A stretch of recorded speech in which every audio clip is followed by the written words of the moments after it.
We're back with Shrager Schlachter, this time discussing addictions. Your specialty, as I understand. Yes, I love this subject, addictions. Shrager, what is an addiction? Addiction is where someone doesn't have control over something and he finds himself acting out again and again and again, and he feels that he's totally surrendering to this action that he's doing. It could be drugs, it could be drinking, it could be food, it could be alcohol, it could be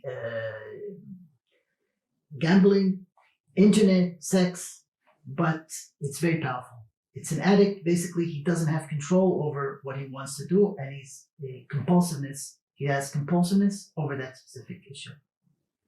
And most people have a very negative association with the term addiction, addicts. Why is it actually a problem to be an addict?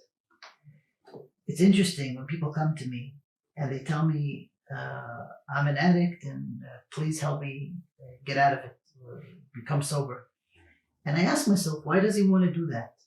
Addiction is the only place really that he has to go and to run to feel good. Because the truth is that the life of the addict is terrible. The addict has very low inner security, inner trust, full of fears, full of control, and he found himself a specific place that he could hide and he could go and lose control and relax. So why does he want to really deal with this addiction? Why is this addiction a problem for him? The reality is he wants to deal with the addiction because he feels he doesn't have control over the addiction. That means the addict wants to feel control over everything. He needs to feel control over everything. And he's coming to me to help him gain back the feeling of control. It's not necessarily what I do. You hear in a lot of therapy situations or therapeutic rehab centers that addicts learn to feel a form of gratitude towards their addiction. Why is that so? The reality is, why should somebody come to me to deal with his addiction? Life is not secure for an addict. The addict is full of fears. The level of inner trust is very low. Therefore, his life is full of control. He found himself one place that he can let go control and feel good. If it's in drinking, if it's in eating, if it's in sex, if it's in gambling, no difference what. So why should he come to me that I should get rid of that? It's the only place that is good for him. So the reason why he comes to me to treat the addiction is because he has a strong need of control. He or she has a strong need to gain back the control. They don't feel they have control over their addiction. So they want me to help them gain back that control, but it's not necessarily what I do. I try to help them understand how this addiction helped them in life. How without this addiction, they would be in mental hospitals. They wouldn't be able to survive the difficulty of life. They wouldn't be able to hold all the fears that they feel and all the 24/7 control of their lifestyle. So therefore, this addiction was a present for them. This addiction enabled them to rest a little bit from this difficulty of life. So before you understand that, before you understand the benefits you got from addiction, there's no way you could even start of thinking of recovering. Is there a difference between the different types of addictions? Addiction, in definition, no difference what you're addicted to. Food, gambling, drugs, sex. Life is not secure for you. Your level of fears are high. Level of control is high. Level of inner trust is low. I never in my life met an addict that he had a high inner trust.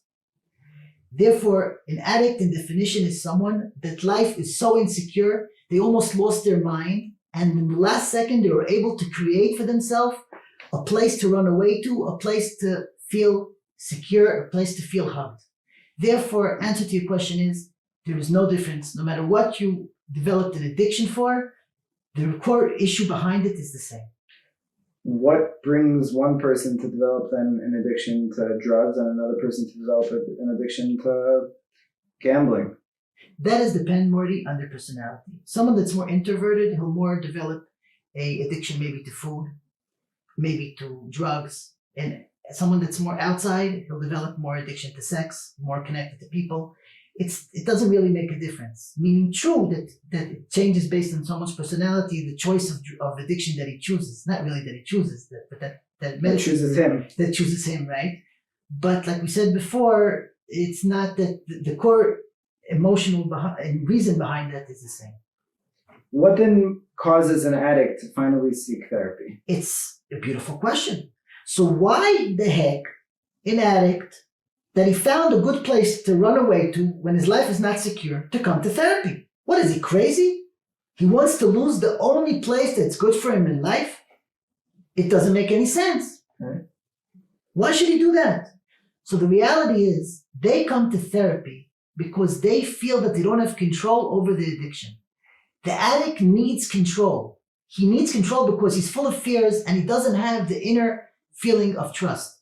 So when he doesn't have control over his own addiction, he can't take it. So he wants me to help him to gain control over the addiction.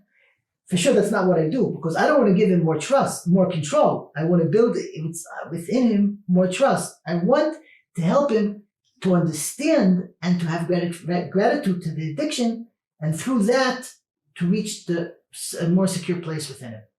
What then is the therapist's role in treating the addicts? The therapist is supposed to help the addict understand why he needs control, enable him to accept that place of control, help the addict really build again his trust in the world. The main job in therapy of addiction is not treating the addiction itself. It's building the inner trust. The more he builds the inner trust, the less life will be frightening for him. And the less life will be frightening for him, the more he'll need the control. So basically, a therapist doesn't have to focus at the addiction at all.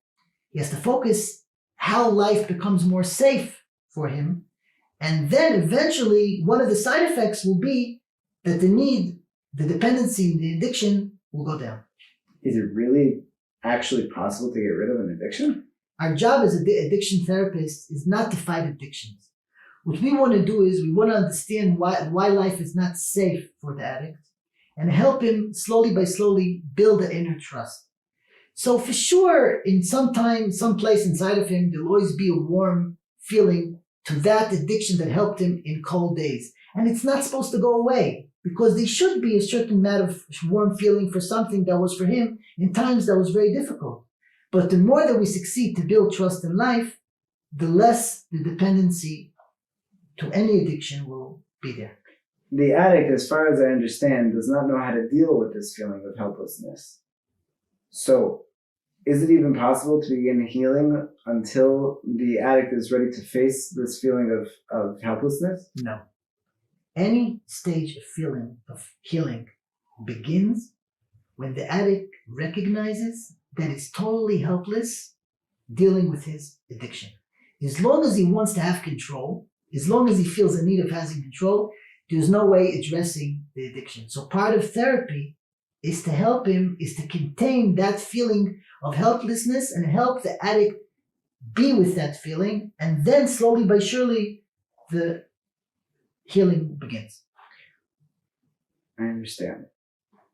We hear so much about treating addicts in group settings or couples therapy or meetings. Why is this so important to treat them in such a setting? It's known in the world through a lot of research that one-on-one therapy with an addict doesn't have a high rate of success because the addict is surviving.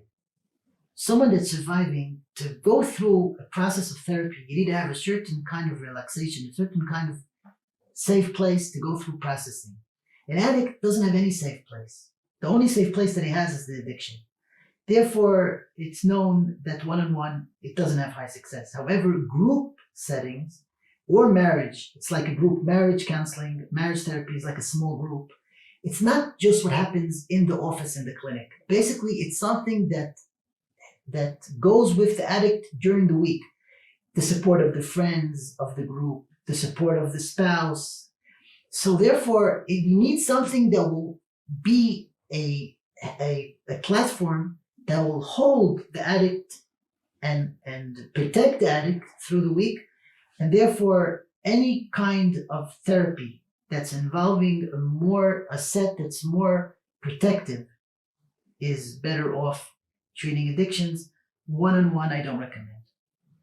The conversation about addictions can go on for hours, but we don't have that kind of time.